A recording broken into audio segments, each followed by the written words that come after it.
আসসালামু আলাইকুম, কেমন আছেন সবাই? আশা করি যে যেখান থেকে ভিডিওটি দেখছেন সবাই ভালো আছেন, সুস্থ আছেন। আলহামদুলিল্লাহ, আল্লাহর রহমতে আমিও ভালো আছি। তো ঈদের পরে আবার নিজের পুরোনো কাজে ফিরে আসলাম। এদিক দিয়ে বাচ্চাদের ছুটিও শেষ হয়ে গিয়েছে।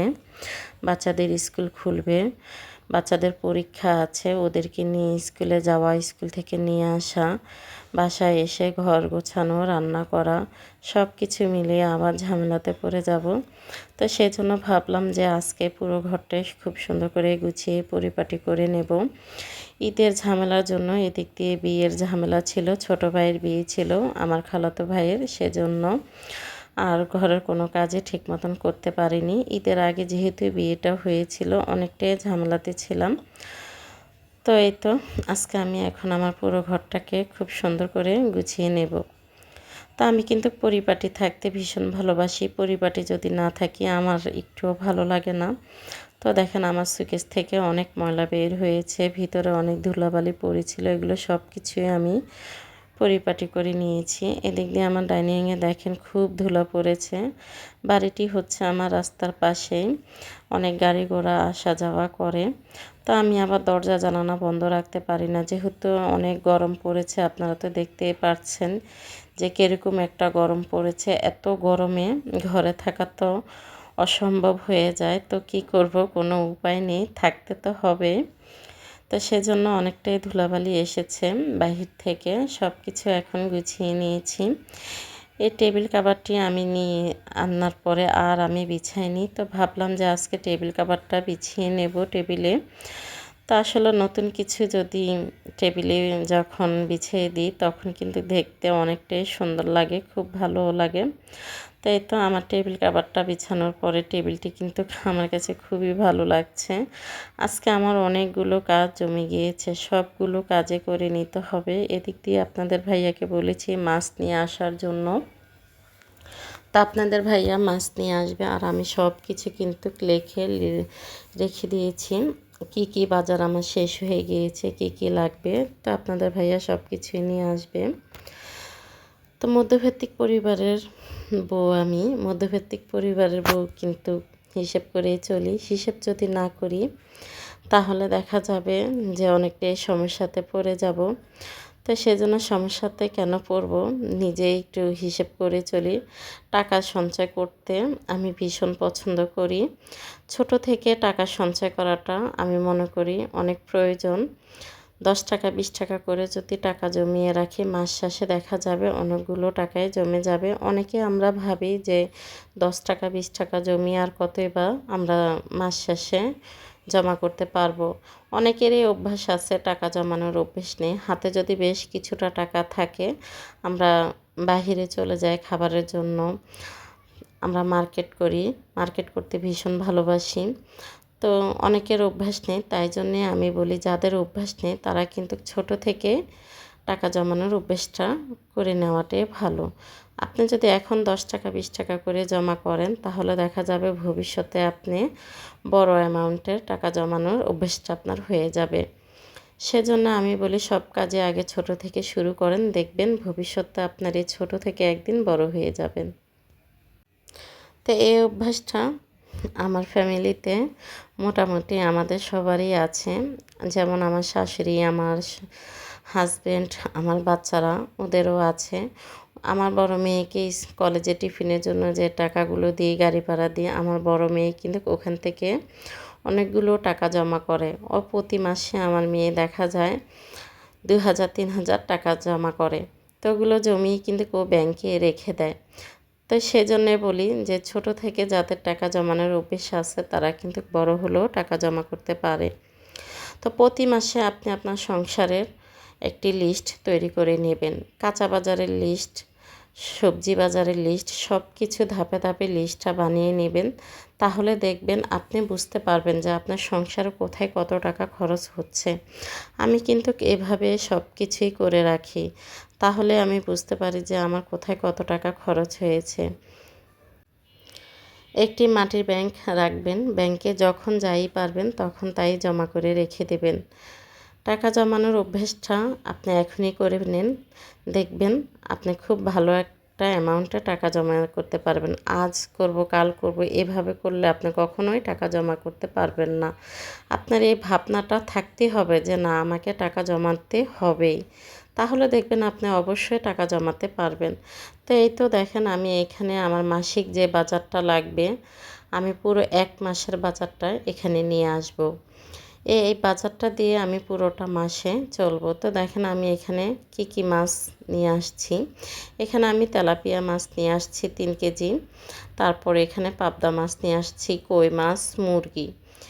এগুলোতেই কিন্তু আমার পুরো 1 মাসের বাজারটা হয়ে যাবে। এখানে আমি টোটাল কত টাকার মাছ নিয়ে আসছি? টোটাল এখানে আমি নিয়ে আসছি 2520 টাকার মাছ। এই 2520 টাকার মাছে কিন্তু আমি 1 মাস নিয়ে যাব। এখানে আমার মুরগিও আছে, মাছও আছে। তারপর আবার দেখা যায় এখন তো কোরবানি ঈদ গিয়েছে। কোরবান দিয়েছি ছোটোখাটো একটা, যেহেতু মধ্যবিত্ত পরিবারের বউ, অত বড় কোরবান দেওয়ার তো আর আমাদের সামর্থ্য নেই। ছোটোখাটো করেই আমরা কোরবান দিয়েছি। তো ফ্রিজে গরুর মাংস আছে আর এটা দিয়ে আমার পুরোটা 1 মাসে চলে যাবে। আর এখানে আমার বাড়তি মাছের বাজারটা থাকবে না। তো এদিক দিয়ে বাচ্চাদের তো ফল লাগবে, বাচ্চাদের ফল না হলে বাচ্চাদের চলে না। তো বাচ্চাদের এখানে ফলও রেখেছি কিছুটা আমি। এই ফলগুলো আমার বাচ্চারা প্রতি মাসে ওরা ফল খেতে পছন্দ করে। এদিক দিয়ে এখন আমের সিজন, বাচ্চাদের জন্য আম তো আমার ক্যারেট হিসাবে নিয়ে আসি। ক্যারেট হিসাবে নিয়ে আসলে আমি দামে অনেকটাই কম পাই, সেজন্য আমি সবসময় ক্যারেট হিসাবে আমটা নিয়ে আসি। তো এই তো আমার এখানে পুরো 1 মাসের বাজারের লিস্ট আমি বানিয়ে নিয়েছি। তো আপনারা যদি এভাবে পুরো 1 মাসের বাজারের লিস্ট বানিয়ে নেন তাহলে দেখতে পারবেন আপনাদের যে বাড়তি খরচটা, ওই খরচটা আর আপনাদের হবে না। আমি এখানে পুরো আমার 1 মাসে 8,000 টাকার বাজার নিয়ে আসছি। এই 8,000 টাকা আলহামদুলিল্লাহ আমার পুরো 1 মাসের বাজারে চলে যাবে। হিসেব করে চলে কিন্তু আমার এই সংসারের আমি অনেক কিছুই করেছি। তো সেজন্য আমি সবাইকে বলি, সবাই যদি আমার মতন হিসেব করে চলেন তাহলে দেখবেন আপনিও অনেক কিছুই করতে পারবেন সংসারের জন্য। আমি কিভাবে সংসারটাকে হিসাব করে চালাই আপনাদের সাথে শেয়ার করলাম, আপনারা কিন্তু দেখেছেন। তা আপনারাও চেষ্টা করবেন এভাবে হিসাব করতে, তাহলে দেখবেন আপনারা বুঝতে পারবেন কোথায় কত টাকা খরচ হচ্ছে। সপ্তাহে একটা খাবারের রুটিন করে নেবেন। আপনি কী বারে কী খাবার খাবেন, কী বারে কী খাবার খাবেন না, তাহলে দেখবেন আপনার সংসারের জন্য আরও ভালো হবে। তো আমার সংসারের হিসেব তো আপনাদেরকে দেখিয়ে দিয়েছি। এখন আমার মাছ নিয়ে আসছে, দেখতেই পারছেন। তো আমি কিন্তু মাছগুলো ধুয়ে নিয়েছি আগে, এগুলো আর ভিডিও করা হয়নি। ওই যে বললাম সব কিছু ক্যামেরাবন্দি করতে পারি না, আগের ভিডিওতে বলেছিলাম, তো আজও আবার বলছি। তো সব কিছু যদি ক্যামেরাবন্দি করতে যাই অনেকটাই লেট হয়ে যায়, সেজন্য। তো এদিক দিয়ে আমি মাছগুলো ধুয়ে দেখেন প্যাকেট করে রেখে দেব। এখন আমি এখানে 4 পিস করে মাছ রেখে দিয়েছি, যেহেতু মাছগুলো বড় বড়, এগুলো কিন্তু আমি পরবর্তীতে মাঝখান দিয়ে আবার 1 পিস কেটে বের করে নেব। তো এদিক দিয়ে মাছের বাজারটা এখন গুছিয়ে রেখে দেব। এখানে যে মাছগুলো দেখতে পাচ্ছেন এই মাছগুলো আমার পুরো 1 মাস চলে যাবে। এখানে আপনাদের ভাইয়া কই মাছ নিয়ে আসছে। আমার মেয়েরা কিন্তু পাবদা মাছ খেতে ভীষণ ভালোবাসে, তাই ওদের জন্য পাবদা মাছটাও নিয়ে আসছে। তো আমি এখানে 8 পিস করে মাছ রেখে দিয়েছি।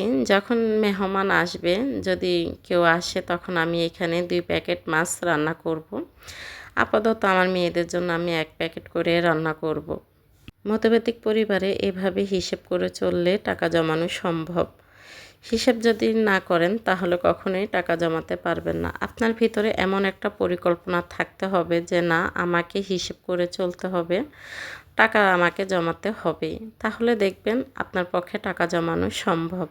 আমি সবসময় সবাইকে বলি ছোট থেকেই চেষ্টা করলে মানুষ বড় আকারে টাকা জমাতে পারবে। ওই যে বললাম আপনি 100 টাকা, 10 টাকা, 20 টাকা এভাবে টাকা জমাতে প্রথম থেকে আপনি শুরু করেন। একটি মাটির ব্যাংক কিনবেন, ব্যাংকে আপনি যখন যাই পারবেন তখন তাই জমা করবেন। আমার কিন্তু একটি মাটির ব্যাংক আছে, আমি যখন যা পারি আমি তখন তাই ওই ব্যাংকে রেখে দিই। এভাবে যখন আপনি টাকা জমাবেন, কখনো যদি আপনি কোনো বিপদে পড়েন, আপনার এই জমানো টাকাটাই আপনার বিপদে সাহায্য করবে। তো সেজন্যই সবাইকে বলি টাকা জমা করেন। জানি না আমার কথাগুলো কার কার কাছে ভালো লাগবে, কার কাছে ভালো লাগবে না। আমি তো অনেকগুলো কথাই বলেছি। যদি আমার কথায় কোথাও কোনো ভুল হয়ে থাকে প্লিজ আপনারা ক্ষমা করে দেবেন। আর যারা আমার ভিডিওর এই পর্যন্ত চলে আসছেন এখনও একটি লাইক করেননি, প্লিজ সবাই একটি লাইক করে দিবেন। আর চ্যানেলটি সাবস্ক্রাইব করে আমার পাশে থাকবেন। যারা এরকম ভিডিও পছন্দ করেন তারা কিন্তু আমার পাশে থাকবেন। তো এদিক দিয়ে দেখেন আমি মুরগিটাও ধুয়ে নিয়েছি। এখন আমি এগুলো সব প্যাকেট করে রেখে দেব। তো এই তো এগুলো সব কিছু আমার গোছানো হয়ে গিয়েছে। এখন সব কিছু রেখে দেব। রান্নাটা বাকি আছে, রান্নাটা করে নেব। রান্নাটা করে ঘর মুছে দুপুরে গোসলটাও করে নিতে হবে। তো এই তো এগুলো এখন ফ্রিজে রেখে দেব। রান্নাটা বসিয়ে দিয়েছি। আমার কিন্তু লাইনের গ্যাস নেই, এলপি গ্যাসে রান্না করি যেহেতু এখানেও আমি অনেকটাই হিসেব করে চলি। এলপি গ্যাসে যেহেতু রান্না করি হিসেব করে চলি দেখে আমার কিন্তু একটি এলপি গ্যাসে 1 মাস যায়। তো 1 মাস আমি খুব সুন্দর করে রান্না করতে পারি। ভাত রান্না করি আমি রাইস কুকারে, আর এখানে আমি একবারে দুপুরে তরকারি রান্না করে নিই আর বিকেলে তরকারিটা গরম করে নিই আর একটু বাচ্চাদের জন্য নাস্তা বানাই। তাই আমার এলপি গ্যাসটা 1 মাসে যায়। অনেক সময় দেখা যায় 1 মাসের একটু বেশি যায়। তো যাক আমি ভিডিওর একদম শেষ পর্যায়ে চলে আসছি। তো আমার জন্য সকলেই দোয়া করবেন। আর কথায় যদি কোনো জায়গায় ভুল ত্রুটি থেকে থাকে সবাই প্লিজ ক্ষমা করে দেবেন। তো সবাই ভালো থাকবেন, সুস্থ থাকবেন, আমার জন্য দোয়া করবেন। আসসালামু আলাইকুম, আল্লাহ হাফেজ।